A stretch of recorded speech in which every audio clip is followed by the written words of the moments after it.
Assalamualaikum warahmatullahi wabarakatuh. Welcome back to my channel. Kali ini saya ingin membagikan bocoran soal dan kunci jawaban di pelatihan tips berjualan online untuk usaha kecil dan menengah. Nah, bocoran soal dan kunci jawaban yang ingin saya bagikan kali ini adalah bocoran soal di aktivitas yang ke-24 atau final test. Nah, langsung saja kita masuk ke bocoran soal dan jawabannya.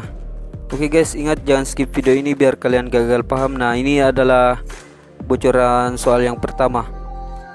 Salah satu cara terbaik yang bisa kita lakukan meningkatkan hubungan baik dengan pelanggan adalah, jadi jawabannya adalah A guys. Nah, sekedar informasi, kalian fokus saja ke soal dan jawabannya karena biasanya soal dan jawabannya itu diacak guys. Nah, kita lanjut ke soal yang kedua.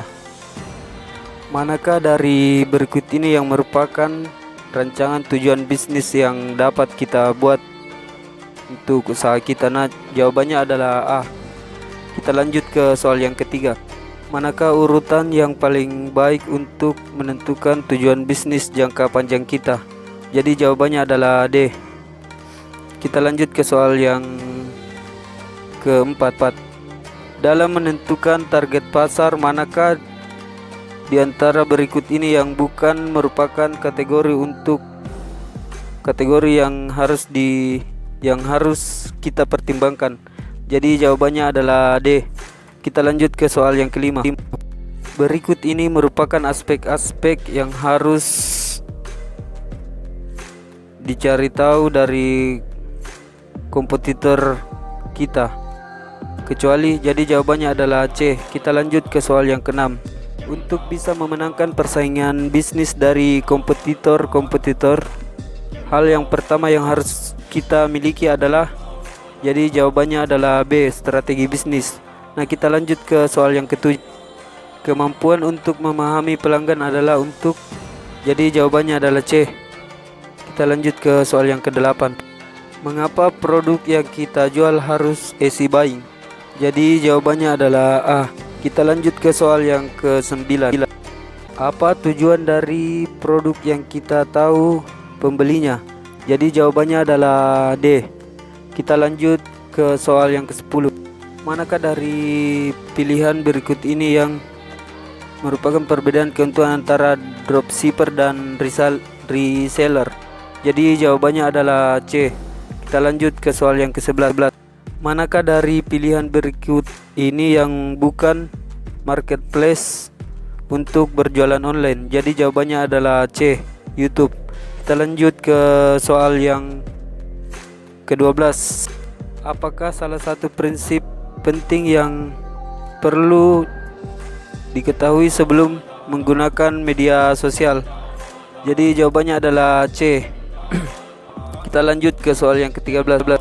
Apakah yang menjadi perbedaan utama antara fitur yang ada di Twitter dan Instagram? Jadi jawabannya adalah B. Twitter berbasis teks dan Instagram berbasis visual. Nah, kita lanjut ke soal yang ke-14. Apakah perbedaan mendasar antara opsi bisnis dengan opsi kreator di Instagram? Jadi jawabannya adalah A. Nah, kita lanjut ke soal yang ke-15 atau soal yang terakhir. Selain dengan jasa endorse, cara lain yang biasa kita lakukan untuk mempromosikan konten yang kita buat? Jadi jawabannya adalah C. Nah, itulah tadi jawaban dari aktivitas yang ke-24 atau final test di pelatihan tips berjualan online untuk usaha kecil dan menengah. Oke guys, jangan lupa like video ini. Jika kalian punya pertanyaan, langsung saja tulis di kolom komentar dan share video ini sebanyak-banyaknya karena berbagi itu indah. Dan yang paling penting adalah subscribe channel ini biar kalian tidak ketinggalan informasi terbaru dan update gelombang terbaru prakerja. Dan aktifkan juga lonceng notifikasinya biar kalian menjadi orang yang pertama menerima update terbaru dari channel ini. Oke guys, mohon maaf jika ada kesalahan dan kekurangan, karena kesalahan dan kekurangan adalah milik manusia dan kesempurnaan hanya milik Allah Subhanahu wa taala atau Tuhan. Assalamualaikum warahmatullahi wabarakatuh.